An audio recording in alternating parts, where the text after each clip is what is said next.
Les Écritures nous révèlent 5 événements extraordinaires qui ont transformé le cours de l'histoire et démontré de manière claire la puissance de Dieu. Préparez-vous à découvrir la vérité cachée derrière ces événements et comment ils peuvent impacter votre vie aujourd'hui. Première chose, grand tremblement de terre. Lorsque Jésus rendit son esprit, quelque chose d'extraordinaire se produisit. Matthieu, chapitre 27, nous dit que la terre trembla violemment. La Bible raconte que les rochers se fendirent, comme si la création elle-même répondait au sacrifice du Fils de Dieu. Ce tremblement de terre n'était pas seulement un phénomène naturel, mais un reflet de la magnitude spirituelle de ce moment. La mort de Jésus a ébranlé non seulement le monde physique, mais aussi le monde spirituel, montrant que le plan de Dieu se réalisait de manière extraordinaire. Le tremblement de terre au moment de la mort de Jésus n'était pas un simple hasard, mais bien un signe que quelque chose de grandiose se passait. La terre, en tant que création de Dieu, semblait crier, réagissant à la douleur du Créateur qui livrait son Fils pour la rédemption de l'humanité. Ce tremblement résonna profondément dans la foi de ceux qui étaient présents, car il ne s'agissait pas seulement d'un événement physique, mais d'une confirmation de la puissance divine en action.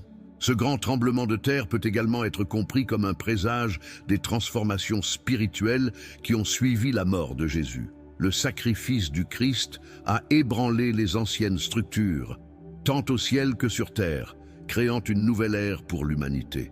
Cet événement représentait le début d'un changement profond dans la manière dont l'être humain se rapporterait à Dieu à partir de ce moment-là.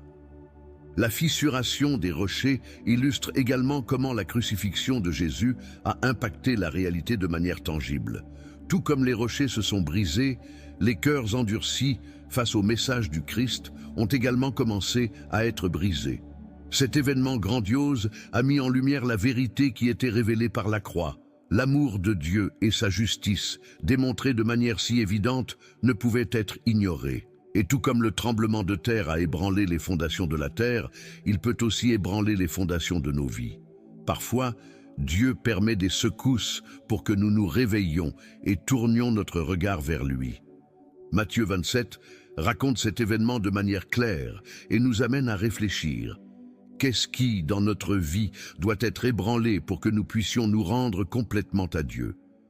Tout comme le tremblement de terre fut un signe de la transformation à venir, soyons attentifs aux signes que Dieu nous donne pour une vie de foi véritable. Deuxième chose, ouverture des tombes. Juste après le grand tremblement de terre, un autre événement surprenant se produisit. Les tombes s'ouvrirent et de nombreux saints qui étaient morts furent ressuscités. Imaginez la scène à Jérusalem, où ceux qui étaient partis depuis longtemps réapparurent. Il ne s'agissait pas d'une simple apparition, mais d'une puissante démonstration du triomphe de Jésus sur la mort. Ce miracle montrait à tous que la mort n'avait plus le dernier mot et que par Jésus, Dieu accordait la vie même à ceux qui étaient dans le tombeau. Cet événement est un puissant rappel que la crucifixion de Jésus n'était pas un événement ordinaire. Lorsque les tombes s'ouvrirent, c'était comme si le ciel déclarait que la mort avait été vaincue. La résurrection de ces saints était un présage de la victoire définitive du Christ, qui ressusciterait le 3e jour, apportant avec lui la promesse de la vie éternelle à tous ceux qui croient en lui. La foi en Dieu se renouvelait, et ceux qui furent témoins de ces événements comprirent la profondeur du sacrifice de Jésus. L'ouverture des tombes sert également de métaphore à ce qui se passe lorsque nous laissons le Christ agir dans nos vies. Tout comme les morts sortirent de leur tombe, beaucoup d'entre nous, spirituellement morts, sont ressuscités par la foi en Jésus. Cette expérience est quelque chose de transformateur qui nous permet de sortir des ténèbres pour entrer dans la lumière de Dieu, renaissant à une nouvelle vie. La résurrection de ces saints montre le pouvoir de Dieu d'agir dans notre réalité, brisant les chaînes de la mort et apportant la libération. En ressuscitant, ces saints ne restèrent pas silencieux. Ils se rendirent dans la ville sainte et apparurent à beaucoup, devenant des témoins vivants du pouvoir de Dieu. Et il en va de même pour nous. Une fois que nous avons expérimenté le pouvoir de la résurrection dans nos vies, nous sommes appelés à témoigner, à porter le message d'espoir et de foi aux autres. Le miracle de la résurrection n'était pas seulement pour ces saints, mais c'est une promesse vivante pour tous ceux qui croient en Jésus et suivent ses pas. Cet événement nous pousse à réfléchir à notre propre vie spirituelle. Permettons-nous à Dieu de nous sortir de nos tombes spirituelles, tout comme dans Jean chapitre 11 où Jésus dit « Je suis la résurrection et la vie. Celui qui croit en moi, même s'il meurt, vivra. » Nous devons faire confiance au pouvoir de Dieu pour apporter la vie là où il y avait autrefois la mort. Puissions-nous vivre cette réalité quotidiennement, permettant à Dieu de nous élever à une nouvelle vie de foi et d'espérance. Déchirure du voile du temple. Au moment même où Jésus rendit son esprit, le voile du temple se déchira de haut en bas. Ce voile, qui séparait le Saint des Saints du reste du temple, symbolisait la barrière entre Dieu et l'humanité. Lorsqu'il se déchira, c'était comme si Dieu ouvrait les portes du ciel à tous, permettant l'accès direct à sa présence. La mort de Jésus ne nous a pas seulement rachetés, mais elle nous a aussi accordé le privilège de nous approcher de Dieu de manière personnelle, sans intermédiaire. La déchirure du voile marqua la fin d'une ère et le début d'une autre. Avant, seul le grand prêtre pouvait entrer dans le Saint des Saints, une fois par an, pour offrir des sacrifices pour les péchés du peuple. Mais maintenant, à travers Jésus, tous ont libre accès au Père. Ce fut un moment de changement profond dans la foi, où l'ancienne alliance céda la place à la nouvelle, et la grâce de Dieu fut répandue sur tous ceux qui croient en Christ. Cet événement fut un tournant dans l'histoire de l'humanité et de la foi chrétienne. Ce geste divin n'était pas seulement symbolique, il a complètement transformé la manière dont nous nous rapportons à Dieu. Désormais, nous ne sommes plus éloignés, séparés par des rituels et des sacrifices, mais nous pouvons nous approcher avec confiance du trône de la grâce, comme l'enseigne Hébreux 4:16. Cet accès direct à Dieu nous donne la liberté de nous approcher de lui en prière, en adoration et en quête de réconfort, sachant que nous sommes entendus et aimés par lui. C'est un changement radical dans la manière dont nous expérimentons la foi et la communion avec Dieu. La déchirure du voile nous pousse également à réfléchir sur les barrières que nous maintenons encore dans notre propre vie spirituelle.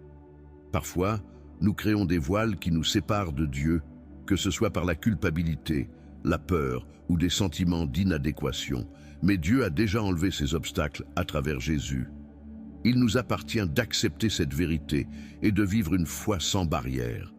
La grâce qui nous a été donnée est une invitation à nous rapprocher de Dieu de manière totale, sans réserve. Ce moment nous rappelle l'importance de ne pas construire des barrières là où Dieu les a déjà enlevées. Comme le dit la deuxième lettre aux Corinthiens, chapitre 3, verset 16. Mais lorsque quelqu'un se tourne vers le Seigneur, le voile est enlevé, nous sommes appelés à vivre cette liberté et à partager cette vérité avec les autres. Que nous ayons le courage de nous approcher de Dieu avec un cœur ouvert, sachant qu'il nous a déjà donné un accès complet à sa présence, et de vivre cette foi de manière pleine et transformative. Les ténèbres couvrent la terre.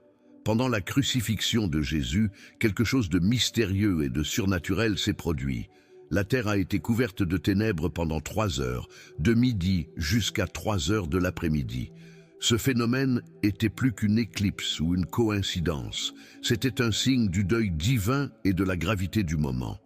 Dieu montrait au monde le poids du péché et la gravité du sacrifice de son Fils. Ces ténèbres représentaient le jugement du péché que Jésus portait dans son corps à cet instant. Les ténèbres symbolisent également la séparation momentanée entre Jésus et le Père. Sur la croix, il a crié « Mon Dieu, pourquoi m'as-tu abandonné ?» Matthieu 27, 46. Ce moment de ténèbres exprimait l'abandon que Jésus a ressenti en portant le péché de toute l'humanité. Lui, qui n'avait jamais connu le péché, est devenu péché pour nous, afin que, en retour, nous puissions être réconciliés avec Dieu. L'obscurité reflétait cette profonde agonie et le prix qui était payé. Ces ténèbres n'ont pas seulement couvert la terre, mais aussi le cœur de ceux qui assistaient à la crucifixion. L'atmosphère sombre était le reflet de la perte qui se produisait. Assister à la souffrance du Fils de Dieu de cette manière ébranlait profondément la foi et la compréhension de tous ceux qui étaient présents. Cette obscurité rappelait la profondeur de la séparation entre Dieu et l'homme, une séparation qui ne pouvait être surmontée que par le sacrifice de Jésus. Ce phénomène surnaturel nous amène également à réfléchir aux ténèbres spirituelles qui peuvent couvrir nos vies en temps d'angoisse et de douleur. Tout comme la terre a été couverte de ténèbres, nos cœurs peuvent parfois traverser des périodes d'obscurité. Cependant, tout comme ces ténèbres ont pris fin, notre espoir renaît également en Christ. Il a affronté les ténèbres les plus profondes pour nous amener à la lumière. Et cette lumière, comme le rappelle Jean chapitre 1, brille dans les ténèbres, et les ténèbres ne l'ont pas vaincu. Ces ténèbres nous invitent à réfléchir à la manière dont nous réagissons face aux adversités de la vie. Tout comme Jésus est resté ferme dans sa mission, même au milieu des ténèbres, nous sommes appelés à faire confiance à Dieu, même lorsque tout semble s'effondrer. Que nous puissions apprendre de ce moment, sachant qu'après les ténèbres, la lumière de Dieu brille toujours à nouveau, apportant rédemption et nouvelle vie. La révélation du soldat, au milieu de tant d'événements extraordinaires, un soldat romain qui avait été témoin de toute la crucifixion, fit une déclaration surprenante. En observant la manière dont Jésus rendit son esprit et tous les signes qui se produisirent autour de lui, il proclama « Véritablement, cet homme était le Fils de Dieu ». Matthieu 27, 54. Cette confession, venant de quelqu'un qui n'était ni juif ni disciple de Jésus, souligne la profondeur de l'impact spirituel de ce moment. Ce soldat, endurci par la brutalité de la crucifixion, vit quelque chose qui transcendait la violence à laquelle il était habitué. Le comportement de Jésus, sa compassion et les signes surnaturels qui accompagnèrent sa mort furent suffisants pour toucher le cœur d'un homme qui probablement ne s'était jamais soucié des questions spirituelles. La révélation du soldat est un témoignage de la manière dont la croix a le pouvoir de transformer même les cœurs les plus endurcis. La confession du soldat romain nous rappelle également que le message de Jésus transcende les barrières culturelles, sociales et religieuses. La révélation de qui il est n'est pas limitée à un groupe spécifique, mais est offerte à tous. Ce soldat représente ceux qui, sans le chercher, finissent par trouver la vérité devant leurs yeux. Il est devenu, d'une certaine manière, un messager involontaire de la vérité, montrant que le sacrifice du Christ était en effet l'accomplissement des promesses de Dieu. Ce moment révèle que face à la vérité, même les plus sceptiques peuvent être transformés. La simple observation de la manière dont Jésus mourut fut suffisante pour ouvrir les yeux spirituels de ce soldat. Cela nous enseigne que, souvent, la manière dont nous vivons notre foi peut impacter les autres d'une manière que nous n'imaginons même pas. Le témoignage silencieux mais puissant du Christ dans sa mort fut ce qui conduisit à la conversion de cet homme. Cette confession nous pousse à réfléchir sur le pouvoir du témoignage dans nos vies.